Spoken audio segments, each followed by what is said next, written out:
How about now? Alright, you can hear me now. Alright, great. Alright, that's good. The Ascendancy is finally down upon us, ladies and gentlemen, and welcome back to vlog number 6 of our the Lightning Tendrils build for our Shadow class. Alrighty then, enough with theatrics, and let's get into the skill tree real quick. We have a lot to talk about, and we have so little time. Alrighty then, so we are going to be using the Shadow for this build. This is going to be an excellent Shadow build, simply because of the new Ascendancy class that's going to come out from the Shadow, which is the Shadow Assassin. Alright, before we go into that, let's get into the skill tree first.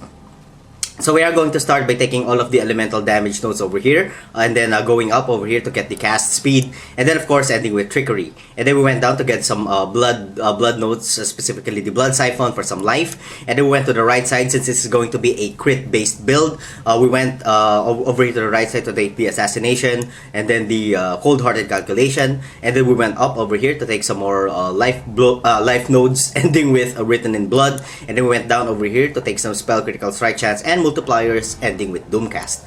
And then we went over to the left side over here to get the Throat Seeker for some critical strike multiplier. And then we went down over here to take some life and then mana nodes. Finally, we've gotten the Deep Wisdom, and then we went up to get the Blast Radius. Now the skill, of course, will also be an AoE based, so we need to get as much AoE as we can. Although it's not really mandatory, but the more AoE that we have, the more monsters that we're going to hit, in our screen. And then we went to the left side over here to take the Practical Application, the Oculist's Dominion, and then we went up over here to take some more spell critical strike chances, ending with Annihilation. And then we went up over here to take some power charges, and then we went down over here to take a Jeweled Socket. Now, what you're looking for here is, anything to do with lightning damage, and of course global critical strike chance and global critical strike multiplier. Any of those three. And since this is a crit build, this is also a good area for you guys to get your resistances if you're lacking some resistances when it comes to your gear. Alright, and then we went up over here to take some lightning damage. Actually, this is the last part that I was taking while I was leveling up. Of course, we are at level 86. When we get to level 87, we are going to take the Heart of the Thunder. But more on that later. We went on the left side. My suggestion is, take these 4 nodes or 5 nodes going up later in the game. Alright, so we went to the left side to take the Cruel Preparation for some life, and then we went over to the left side. Also, it's entirely optional to get the Unnatural Calm. I highly suggest this for you guys to get the skill nodes so that you could get that +1 to our maximum lightning resistance. That's to mitigate a little bit of damage when it comes to elemental reflect mobs. And then we went to the left side over here to get some more critical spell strike chances, ending with Arcane Potency for the critical strike chances for spells, and of course 30% critical strike multiplier for our spells. And then we went down over here to get some more life nodes, ending with Purity of Flesh. And then we went down over here towards the Templar to get some more power charges nodes over there. Light of Divinity, of course, Amplify, and then Retribution, some life nodes, Discipline and Training, Sanctity, and then of course all of the mana and life regeneration nodes over here, some more mana and life, and then finally mana regeneration and life. And then we went down over here to get another Jeweled Socket. The Jeweled Socket is entirely optional, in my opinion. If you don't really have a good Jeweled Socket, it's not really optional, and you could allocate it somewhere else, probably with life or some more additional lightning damage. Global critical strike multiplier, 7% increased maximum life and 8% increased maximum mana. It's kind of meh, what you'd really want to be looking for are global critical strike chances, and global critical strike multipliers. And then we went down over here to get the Devotion for some life. And then finally we went over to the left side over here to get finally Celestial Judgment and Celestial Punishment. Now we are at level 86, and once we get to level 87, we're gonna get the Heart of the Thunder here. And anything beyond that is entirely up to you. There are some more lightning damage nodes over here, ending with Crackling Speed. If you want to, you'd get an additional increased cast speed, lightning damage, and critical strike multiplier, which is awesome. Or you can go up here to get the Lightning Walker, 18% increased lightning damage. Or if you're having a little bit of trouble when it comes to your mana, you could go down here to get some mana regeneration rate.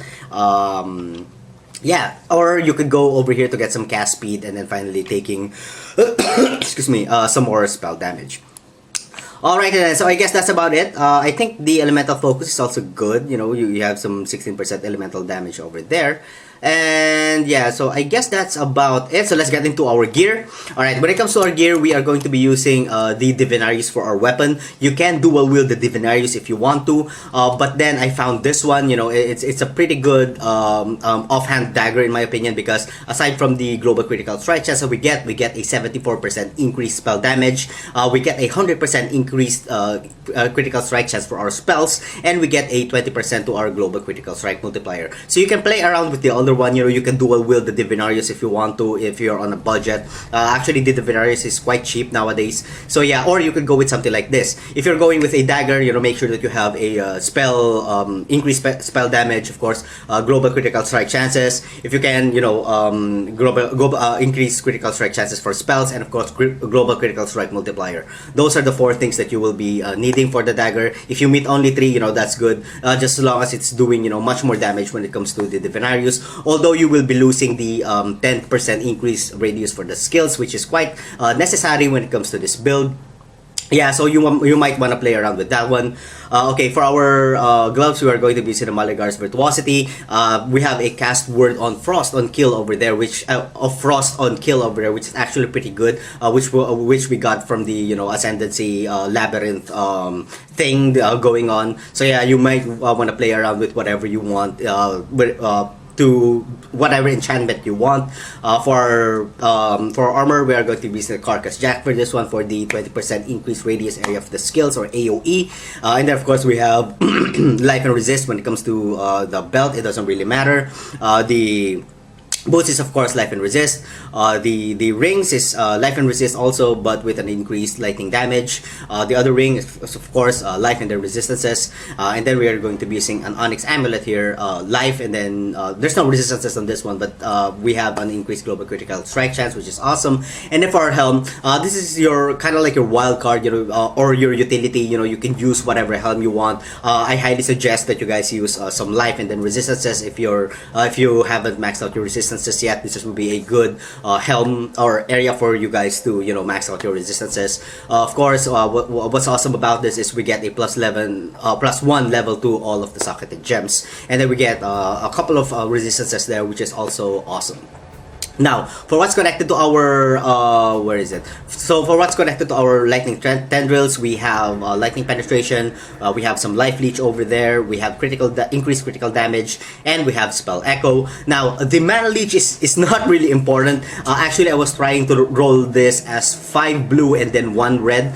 But yeah, this actually balances out makes up for the mana management that I actually lack, but it's not really necessary. If you guys have a pretty good what do you call this, mana management in your gear, then I suggest that you just put there, you know, increased critical strikes, or either that or added lightning damage, or something else, you know, but not Life Leech.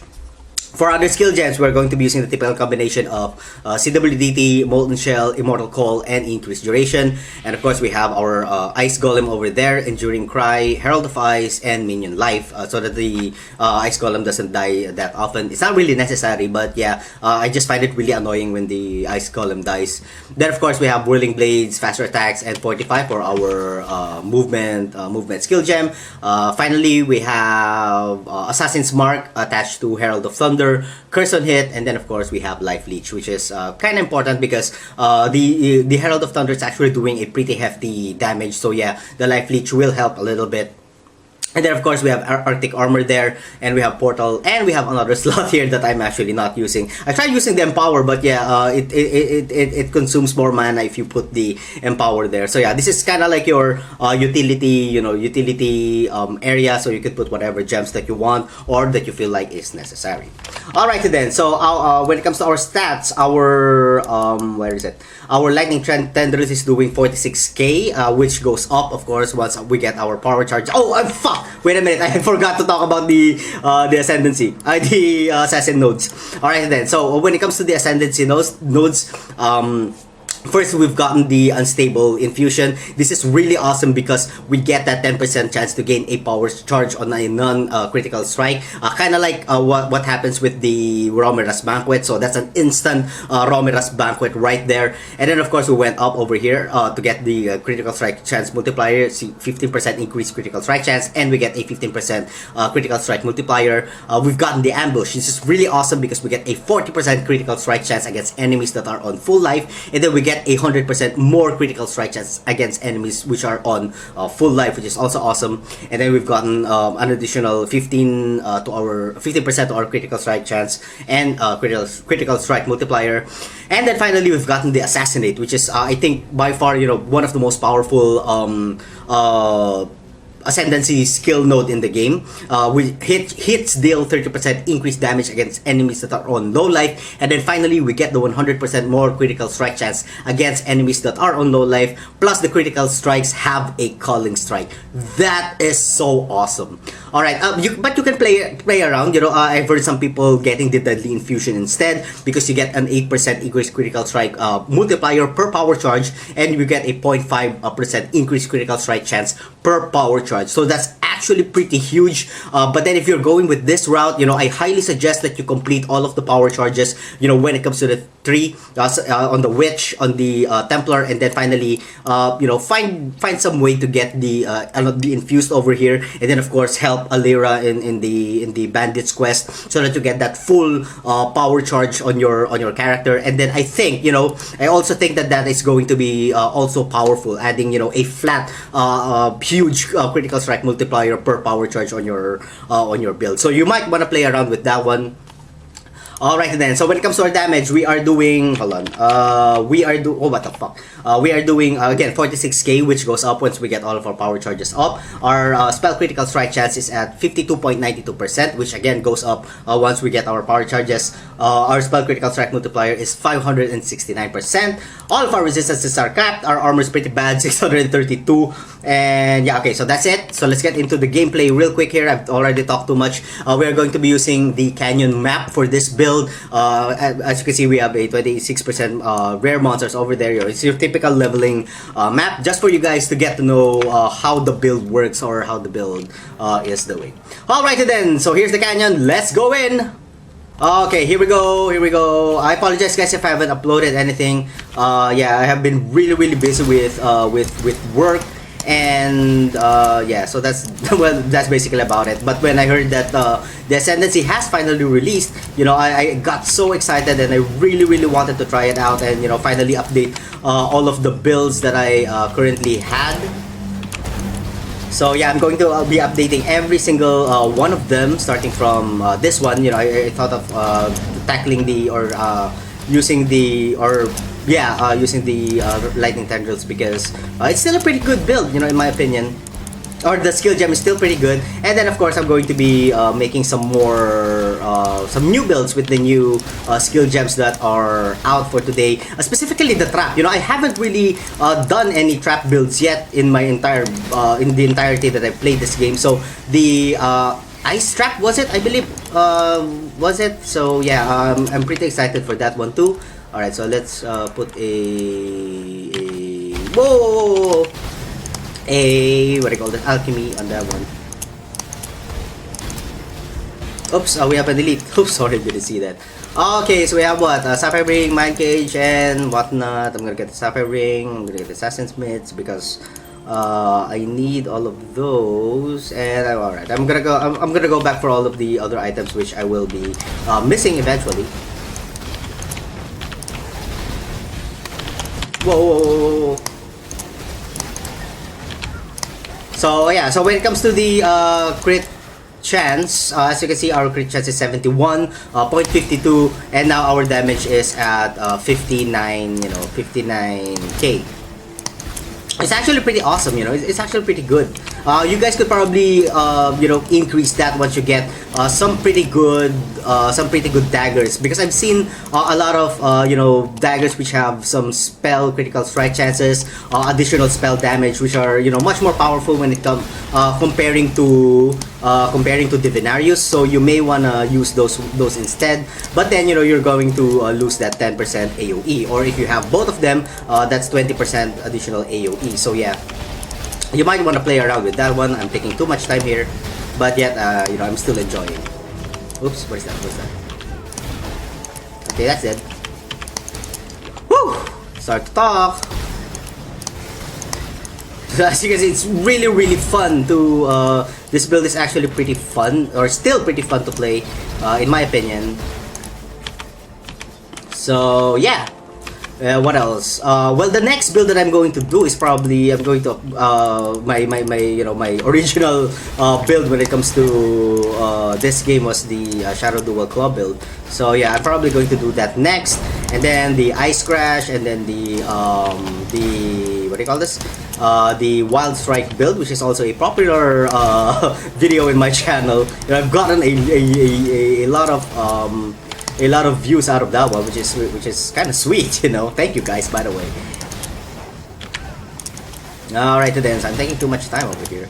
I don't know why. Usually it's quite fast. But anyway, let's just enjoy the game. Hey, I need that one. I kind of ran out of chromatics, and I don't usually go online and buy, or not online and buy. I don't usually, what do you call this, go to the trading channel and buy one. I usually go with just self-found and all that, because I'm pretty crappy when it comes to trading. Yeah, because I don't know the price and all of that, and I'm pretty stupid when it comes to selling stuff. Anyway. Alright then, doing good.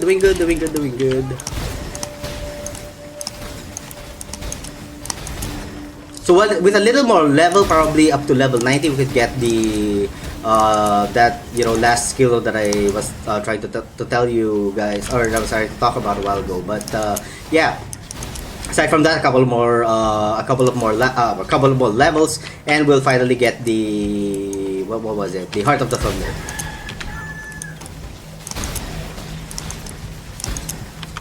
Alright then, the only bad thing here is that I'm moving like really slow, and I don't have any. Alright, so that's the boss right there, and I don't have any, what do you call this? I don't have any movement speed in my boots, so yeah, it's kind of lame. So you have to kind of like comes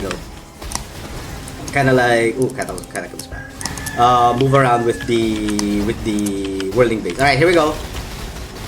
And he's dead. Woohoo! So alright, so that was really easy. Oh, by the way, I forgot that on the boots we had a when we enchanted it, we had a 60% increased critical strike chance if you haven't crit recently, which is actually also pretty awesome. If you can get that roll on your boots, definitely get it. On the helm, I've rolled it on the other one, on the rat's nest, so I didn't roll it on this one. But what I got there was a storm call. Lesser duration, I think, something somewhere around that, which kind of sucked. But yeah, I'm going to reroll that soon. All right, so I guess that's about it for this episode, guys. Again, let me know what you guys think about the build in the comment section down below, and thank you all so much for watching.